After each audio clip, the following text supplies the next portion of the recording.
This video is brought to us by SireK0zy's, which is someone that after watching react to their videos, actually, you know, they haven't showed up today, but actually come into our streams almost like every day, and are somebody that I find actually genuinely to be a very, very great and pleasant human being that I met through doing the React Andy stuff. They're very, very cool to talk to. They're very, very fun to have in chat.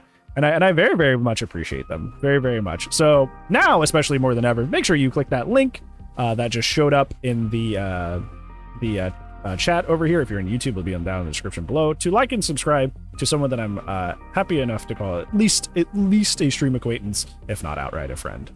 So, yeah. Make sure you do that, because Cozy's actually really, really pleasant, a really down-to-earth and cool homie, and I'm very, very happy to know them. So, yeah. Oh, yeah, I should probably say, this video, describe what the video is. This video is how camping made DBD not fun.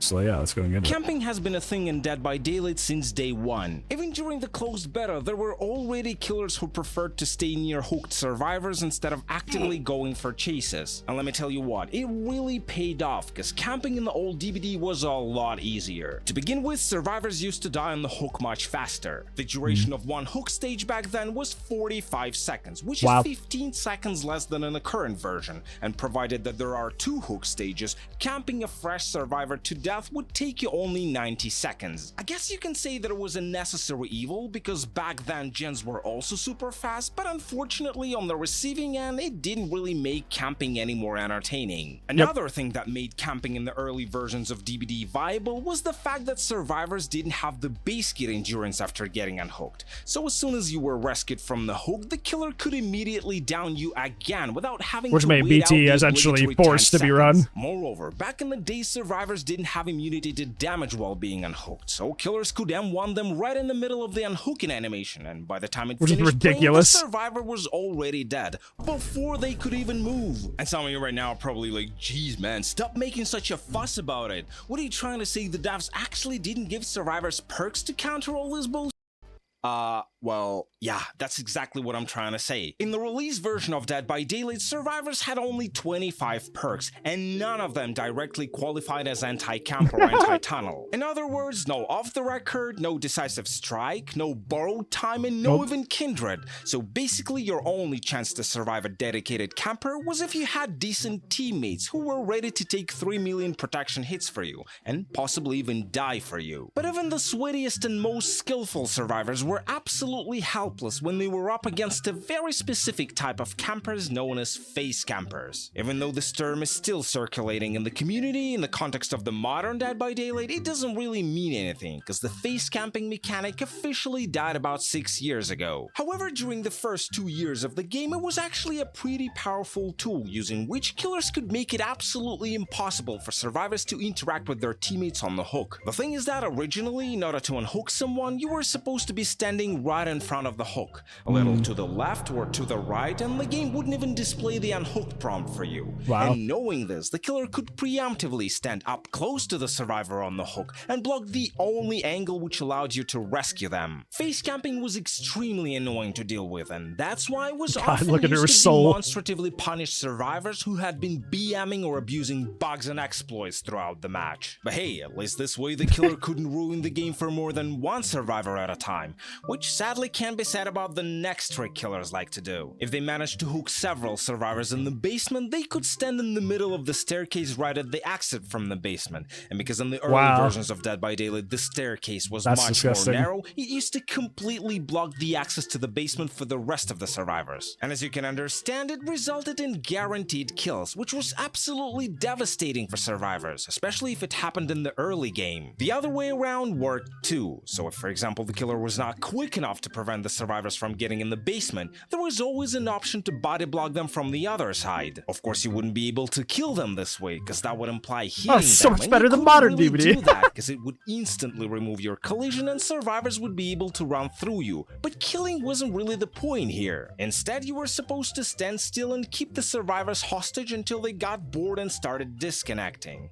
I once had a game where a pig kept us in the basement like this for about 40 minutes. All this made survivors That's start awful. looking for ways to counter camping. The first thing they came up with was the so-called hook gymnastics. That's when survivors on the hook quickly spam the self-unhook animation, indicating that the killer is somewhere near and that it's not safe to go for the rescue. And don't get me wrong, it was a very smart idea, but in practice it barely worked because there were always people who thought that by swinging your arms on the hook you were actually asking them to come closer. Yeah, From my personal people still get experience, confused unless about you were this. 100% sure that all survivors in your lobby interpreted hook gymnastics the same way, using it was pretty much pointless because all it would do is just cause confusion. Then survivors tried a more radical approach, and namely, instead of messing with campers when one of their teammates was already on the hook, they chose to physically deny them the ability to hook anyone by getting rid of all hooks on the map. And I don't mean getting rid as in temporarily. Oh no, I mean removing them from existence for the duration of the entire match. The thing is that up until patch 1.5.0, hooks didn't respawn after survivors broke them,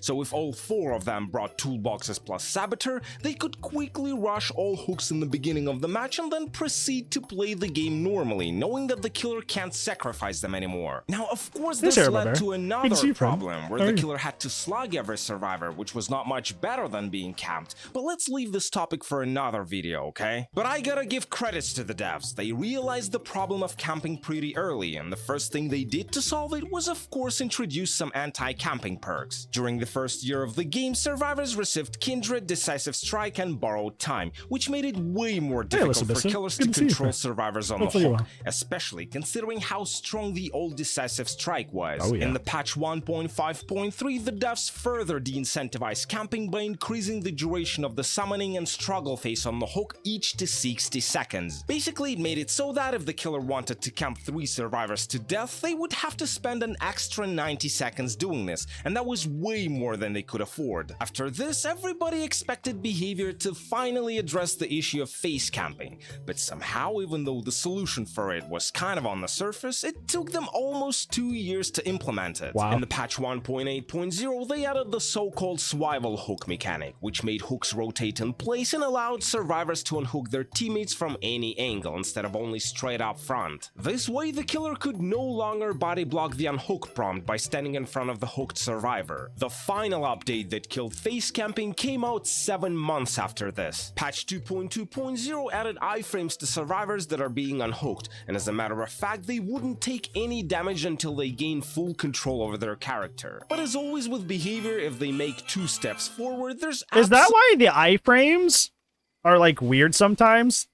Because if it's they have iframes until they can control their character and somebody's laggy, does that mean like if they're laggy they just get more iframes because technically they don't have control of their character yet according to the server? That's interesting. That may just have explained why iframes just sometimes just last forever for no reason, but other times they don't. If it's based entirely on if they have control of their character yet, somebody laggy is not going to obviously have control right away. Interesting. We may have learned today.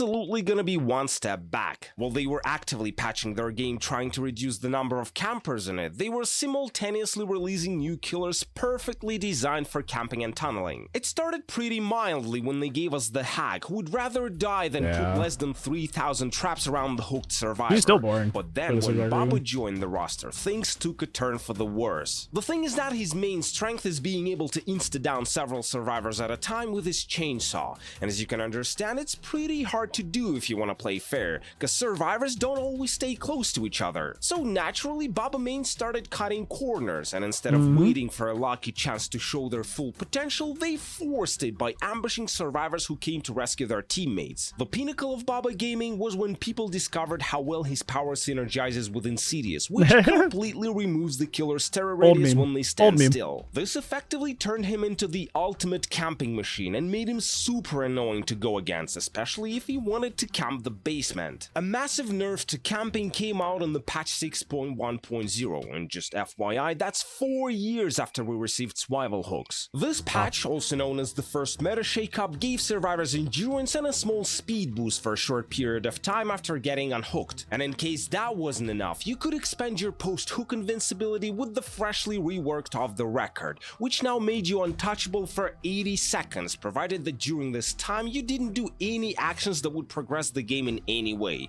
like for example fixing gens, breaking totems, healing your teammates, and so on. This change was pretty drastic and raised a lot of questions, but since in this patch behavior also nerfed decisive strike, I guess still it was a questionable fair choice. exchange. However, surprisingly, all this didn't stop camping. In fact, according to some posters on Twitter and Reddit, it actually became even worse. Obviously, it was not the reaction behavior hoped for, and recently, in an attempt to rectify the situation, they announced that soon they're gonna be expanding Survivor's base kit with a brand new anti-camping system. They're planning to add a special meter for hooked survivors, which is gonna gradually build up if the killer is standing in close proximity to them. Once it reaches 100%, survivors will be able to unhook themselves without the help of their teammates. The speed at which the meter is gonna fill will depend on two factors. First, how close to the survivor the killer is actually standing. Standing within 5 meters is gonna increase the meter rapidly, allowing you to jump off the hook much faster. Standing further than 16 meters will not cause the meter to activate at all. The second factor is the number of your teammates standing within 16 meters This is the from important you. part. The more of them are gonna be hovering around you, the slower the meter is gonna be building up. The craziest part about it is that all this is also gonna apply to survivors in the struggle phase, and that's absolutely unprecedented, because before, survivors have never been able to rescue themselves when being on that's the gonna last be weird. hook. But Very, very don't weird. get sad, fellow campers. Not everything is lost, because this mechanic is gonna completely deactivate during the endgame collapse, so you will still As it be should. able to secure that one extra kill when the exit gates are open. Now, will this really fix camping?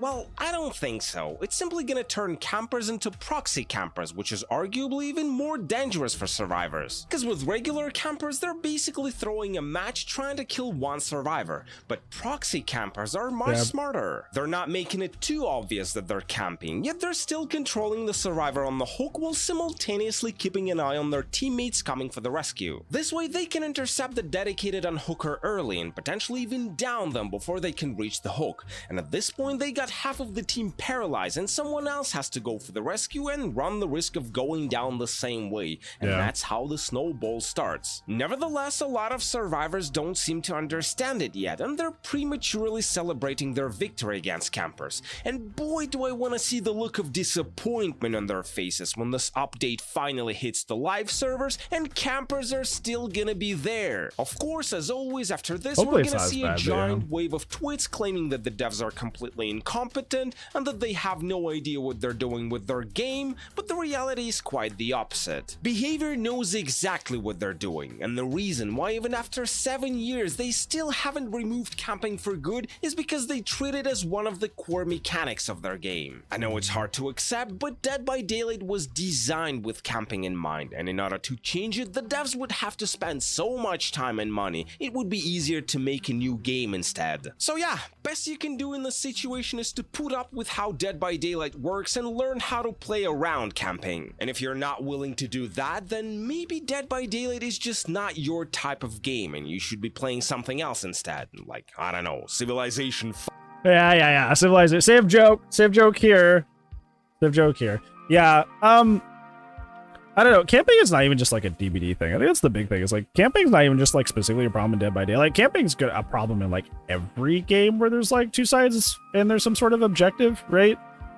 It's just a thing in gaming. People just do it. People camp in COD, people camp in Siege, people camp in like MOBAs to some extent. Like people just camp. It's just a thing.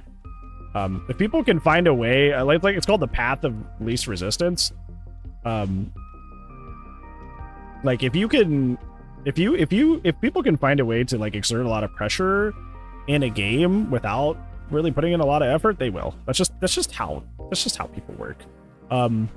Should we just give up and never address it? No, but like it is good to like at least realize that like this is a DVD specific problem. This is a gaming thing that people just do, and hopefully that alleviates some of the stress with it.